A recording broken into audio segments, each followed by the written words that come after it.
আজ তোমাদের সাথে চটজলদি একটা চিকেন ভুনা রেসিপি শেয়ার করছি।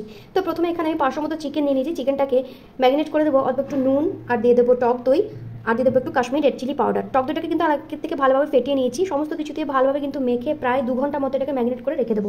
তোমরা চাইলে এটাকে আধ ঘন্টা ম্যারিনেট করে কিন্তু রেখে দিতে পারো, সেক্ষেত্রে কোনো রকম অসুবিধা হবে না। এবার কড়াই দিয়ে দিয়েছি অনেকটা পরিমাণ সাদা তেল। এখানে টুকরো করে কেটে রাখা কিছু আলুগুলোকে ভেজে নেবো। তোমরা চাইলে আলুটা নাও দিতে পারো, কিন্তু আমার আলু না দিলে ভালো লাগে না, যার জন্য আলুটা কিন্তু এখানে দিয়েছি। আলুগুলো লাল লাল করে ভাজা হয়ে গেলে আলুটাকে কিন্তু তুলে নেবো। এই একই কড়াইয়ের মধ্যে দিয়ে দিয়েছি দুটো তেজপাতা আর গোটা গরম মশলা ফোড়ন। একটু ভালোভাবে ভাজা হয়ে গেলে এটার মধ্যে দিয়ে দেবো পেঁয়াজ কুচি। পেঁয়াজটাকে কিন্তু লাল লাল করে ভেজে নেবো। পেঁয়াজটা ভালোভাবে ভাজা হলে কিন্তু চিকেন ভুনার যে টেস্ট আছে সেটা কিন্তু খুব ভালো আসবে। এরপর এটার মধ্যে দিয়ে দেবো অল্প একটু হলুদ, আর দিয়ে দেবো একটু স্বাদ মতো নুন, যাতে পেঁয়াজটা তাড়াতাড়ি কিন্তু গলে যায়। অপরদিকে একটা পেস্ট বানিয়ে রেখেছি আদা, রসুন, কাঁচা লঙ্কা আর টমেটো, সমস্তটাই কিন্তু পেস্ট করে রেখেছি। পেঁয়াজটা একটু ভালোভাবে ভাজা হয়ে গেলে যে পেস্টটা আমরা বানিয়ে রেখেছিলাম সেটাও কিন্তু এটার মধ্যে দিয়ে দেবো। কম আঁচে মশলার সাথে কিন্তু ভালোভাবে কষিয়ে নেবো।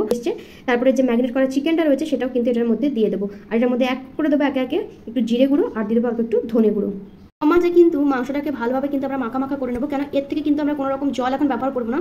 দই দেওয়ার ফলে কিন্তু মাংস থেকে প্রচুর পরিমাণে জল বেরিয়ে আসবে, সেই জলে কিন্তু মাংসটা সেদ্ধ হয়ে যাবে। ভেজে রাখা যে আলুগুলো ছিল সেটাও এটার মধ্যে দিয়ে দেবো। তো দেখো মাংসতে কিন্তু আমি এখনো কোনো জল ব্যবহার করি না, মাংস থেকে কত পরিমাণে জল বেরিয়ে গেছে। তো তারপরে মশলাটাকে একটু ভালোভাবে কষিয়ে নেবো। আর রঙের জন্য অল্প একটু কাশ্মীরি রেড চিলি পাউডার দিয়েছিলাম। আর দেখো মশলা থেকে কি সুন্দর তেল বেরিয়ে এসেছে। মশলাভাবে কষিয়ে নেওয়ার পর অল্প একটু গরম জল অ্যাড করেছে, যেহেতু আমি একটু গ্রেভি রাখবো। তো তারপরে নামাবার আগে দিয়ে দিচ্ছি গোটা গরম মশলা গুঁড়ো। তো ব্যাস, খুব সহজেই আমাদের ঝটপট রেডি হয়ে গেল কিন্তু চিকেন ভুনা। এটা আমি কিন্তু গরম গরম রুটি দিয়ে খেয়েছি, খেতে কিন্তু অপূর্ব সুন্দর হয়েছে। কেমন লাগলো অবশ্যই জানিও।